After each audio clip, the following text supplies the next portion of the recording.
was not thinking about the verse that Alistair gave me. Look, stand in the ancient path.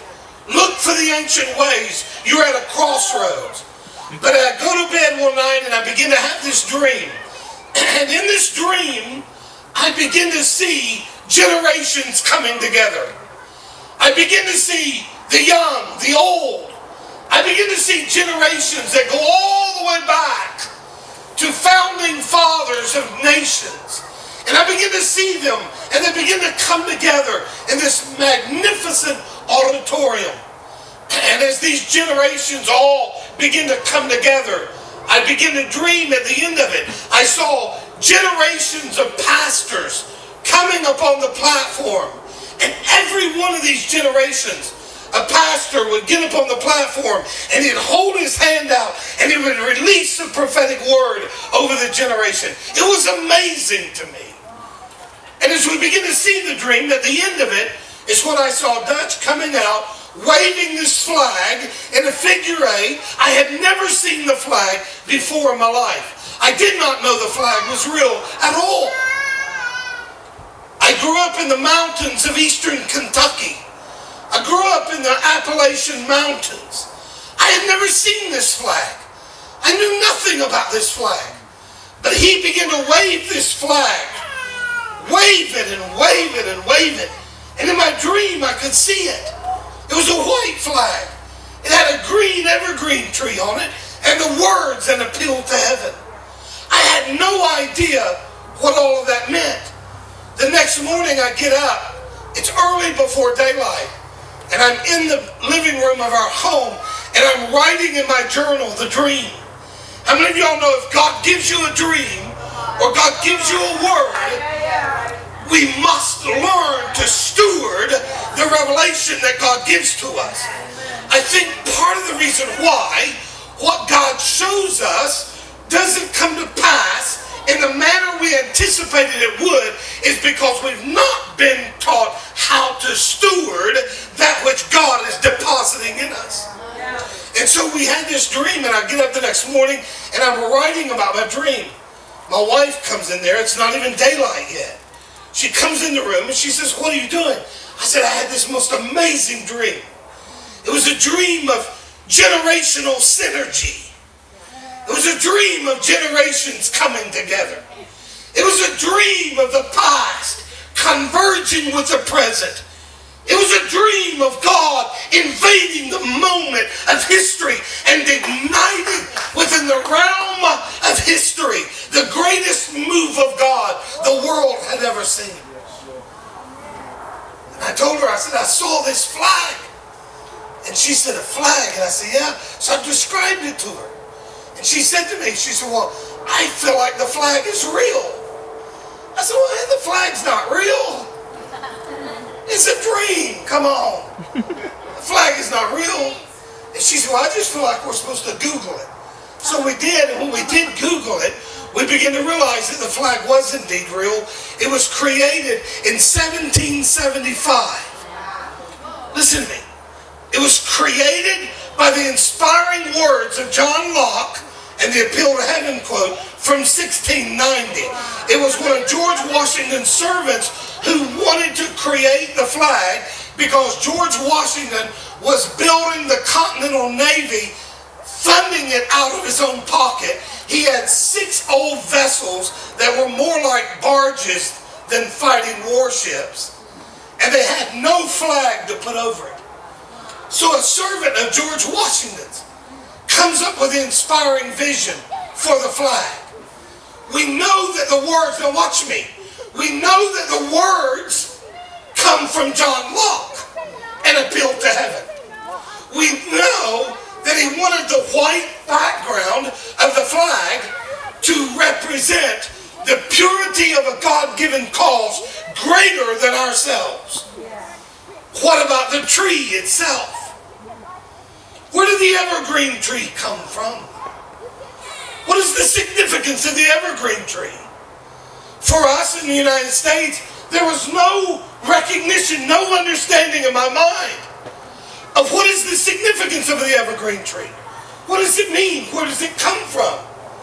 That's where I'm going with you tonight. That's what I want to come back to with you tonight. I believe tonight that I'm in Nova Scotia partly for the reason of God is about to release the next piece of the puzzle for a global move of God that's going to shake nations into divine order. What if God had a plan for this land that has not yet been realized? What if the Holy Ghost wanted to move upon this land and move upon our hearts and begin something that we've never seen before? What about the tree? What about the tree? I told Dutch the dream. I carried the dream in my heart 3 months before I ever told Dutch the dream. Finally, we were in Florida in Crestview. And he walks in the room. He walks into the green room. And when he does, he just walks in the room. And after 3 months, I finally said to him, I said, Dutch, I had a dream about you the other night. And Dutch, in his formidable style, just said, well, Curry, what'd you dream? So I told him the dream. And I said, Dutch, you were waving a flag. He said, it wasn't white, was it? I said, yes. He said, it didn't have an evergreen tree on it, did it? And I said, yes. He said, it didn't have the words appeal to heaven on it, did it? And I said, Dutch, yes. And I reached down and I pulled one out of my bag. And he said, Rick, I've already been given one. He said, 4 months earlier, I had held the dream for 3 months. 1 month before I had the dream, a young man who is a military JAG attorney, he gives to Dutch one of the flags. But he told him, I don't know why I'm giving this to you, and I don't know what it means. Somebody else is going to have to tell you what the flag means. I didn't know that. I had the dream. I'd never seen the flag before. But the flag was this. John Locke said, when a nation or a people find themselves going up an enemy or going up against an enemy or a force so great they have no recourse against it. Hear me. When a people feel hopeless, when nations feel hopeless, when the global family feels broken and hopeless underneath the overwhelming weight of something we cannot even fully explain. John Locke said in 1690, there's always one thing we can do, and that is we must always make an appeal to heaven. And God in heaven will come. He will come. He will come. He will come. Listen to me. Listen to me. He's not an abandoned lover. He's not angry at us. He desperately desires to return to his people and do in us what we've longed for him to do all along. Dutch and I begin to get together and we begin to process that dream. And I knew, listen to me, I know tonight, there's a lot of things I don't know. What I do know is this. God is serious about the days in which we are living. I'll tell you what else I know. God is not weak. He's not impotent. He's not dead. He's not carved out of wood or stone. But he's the living, breathing, smelling God. And he's just looking for a place upon which he can light. He's looking for a people upon which he can land. He's looking for the courageous of heart who will say, rather than stand up in rebellion, we will kneel and humble ourselves in obedience to the King of glory. I said, Dutch, Alistair gave me a word. Stand at the crossroads. Look at the ancient path. You will find rest for your souls. If you study that verse in Jeremiah 6:16, literally, it's where the Germans get the idea of the theological word that they use for salvation history. The word is In German, I'm not German, but the word is Heilsgeschichte. And no. I wish I could. Phonetically, Heilsgeschichte. I don't have any idea. Now that bugs me because I got to spell it.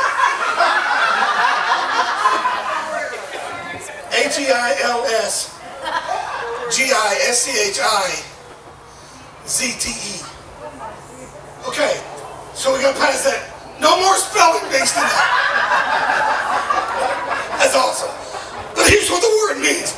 And what it means that history is a moving river. History is a flowing stream.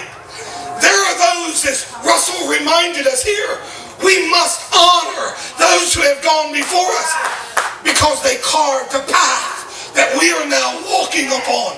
But what happens in salvation history is by faith we conjoin with those who have gone before us, with those who are coming after us, and in this moment we encounter God in a measure like we never have before. Touch. And I believe since the night I had the dream, God is bringing a global awakening. Listen to me. Listen to me. He's coming. He's coming. And it wasn't long after that till God began to confirm. God began to do some really stupid things in my life. Some of y'all can relate to that, can't you? Suddenly I can see it on your face. John Kilpatrick, pastor of Brownsville Assembly of God, during the great outpouring in Pensacola, he told me when we had a revival break out there, he began to say to me, he said, Ricky, listen to me. The first thing that dies when God comes is your dignity.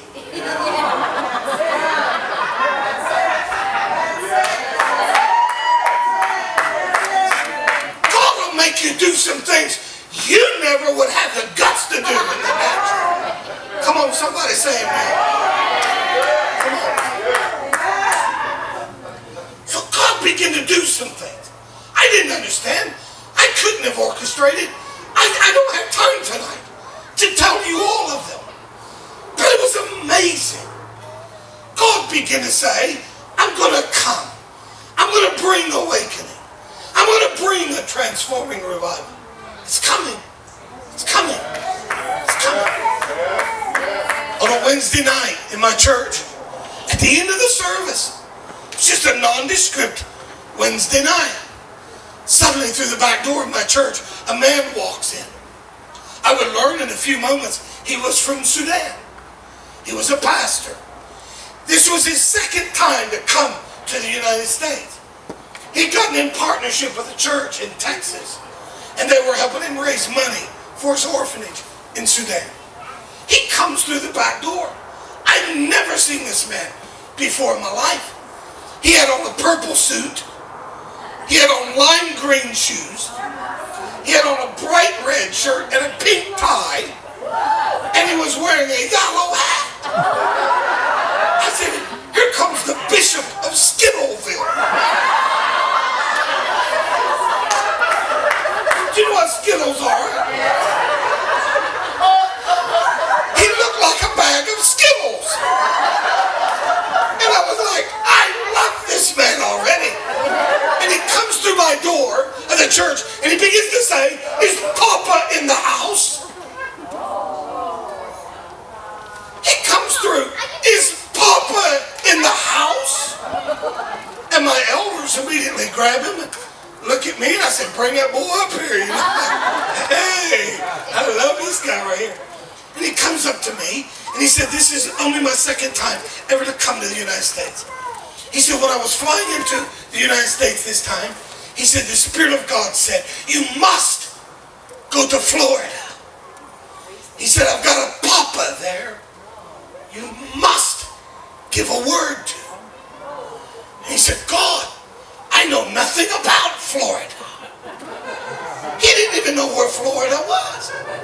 So he landed in Dallas, or Houston, I'm sorry, and he told him, he said, God said, I'm to go to Florida. How do I get there? So he jumps in a truck, he gets on I-10, and he shoots east across Texas, Louisiana, Mississippi, Alabama, into the Panhandle of Florida. When he comes into Florida, Pensacola is the first city. So because it was the first city, he said, well, Papa must be here. So he had spent 3 days in my city, living in his truck, eating nothing, pulling up in front of church after church after church, every church he could find. And he said, I would sit in the parking lot and I would say, God, is Papa in this house? And he said, God would say, no. No. He said, for 3 days I did that. And Wednesday afternoon, he said, I pulled in the parking lot of your church. And he said, as soon as I pulled in, God said, Papa is here. So he said, Papa wants me to give you a word. So he begins to give to my wife and I the most amazing word we've ever received. First thing came out of his mouth. He said, have I not, God Almighty, have I not shown you through a dream what I'm going to do in the nations of the earth? And he begins to go through and he begins to say, God says, I'm coming. I'm going to burn like a fire in the hearts of my people. I'm going to restore holiness and righteousness. And I'm going to reap the greatest harvest the world has ever known. He told me, he said, when I walked in this room, he said, I was like, God, surely you can't do it here. He said, it's too small for what God has shown me. But he said, listen to me. God is going to begin to come upon people in nations of the earth. He's going to come unsuspectingly. He's going to come at just the moment you were sure he was not coming at all. That's when he will come. He gave us an amazing word without going through every one of these stories in their full detail. And y'all say amen to that. Thank you. At the end of it, he said, Pastor, come look in the parking lot. So I get out in the parking lot, me and Bishop Skittles, we go out to the parking lot. And we get out there, and he's driving a brand new Toyota Tundra pickup truck. It's 4-door, it's brand new, it's beautiful. And he said, Pastor said, a man in Texas gave me this truck. I was like, wow. He pulls the title out of his pocket. He says, look, it's mine. His name is Isaac Hogbetta. And he said, it's mine. This was given to me. And he said, when I begin to release the word to you, the Lord told me to tell you that you are to give me nothing. But to confirm this word to you, he's going to give you a new truck. Just like mine.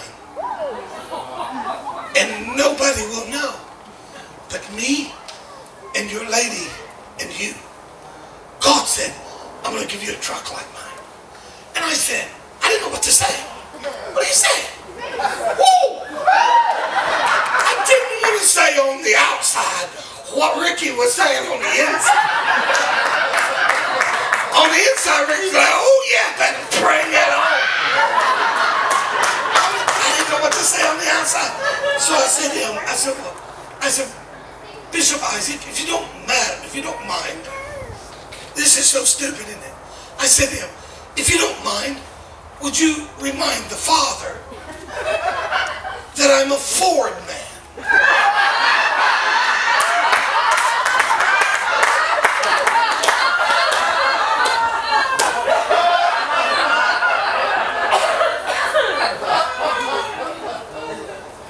And you know what his reply was?